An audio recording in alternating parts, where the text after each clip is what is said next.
Yeah, today is July 30th, 10:25 in the morning.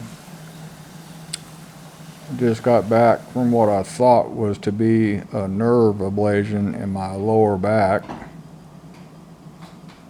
I just did a light anesthesia. Never really went to sleep, but I didn't feel a lot of agony from the test injections.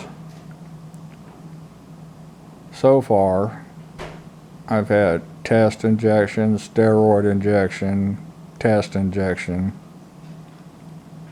Then that doc quit. So I had to change doctors. And I've also lived long enough to get on Medicare. So, MRI. Today was nothing but a damn test ablation, not a real ablation.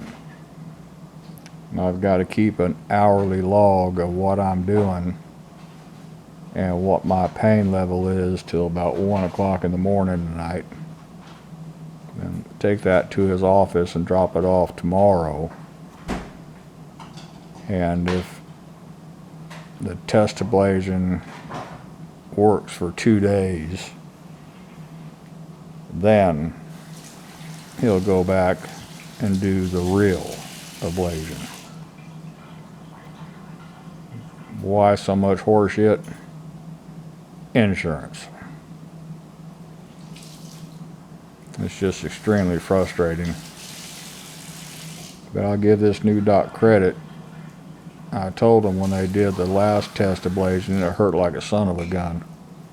I prefer not to be put into agony again. And they gave me a very weak anesthesia. Just enough to make me unaware, but not knock me out.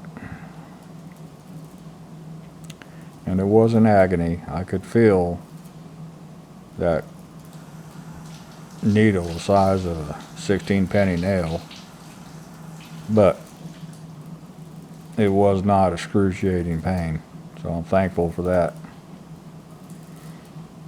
So today I'll make a point of doing very, very moderate activities to put those nerves under tension and see what happens. And I can eat again and take all my morning routine pills now. So basically I'm dealing with insurance companies. Docs want to do the right thing, but they're limited by what insurance allows them to do. That's all for this one. Thank you.